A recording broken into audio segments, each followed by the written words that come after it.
கீழ்காண சொற்களை மெய்யெழுத்து வரிசையில் எழுதுக. இக்கு இங்கு இச்சு சாரி கரைன் சக்கரம் இக்கு இங்கு பாருங்க. நுங்கு இங்கு நுங்கு இங்க இருக்கு பாருங்க.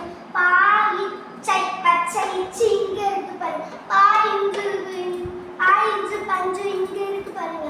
பாய் தீ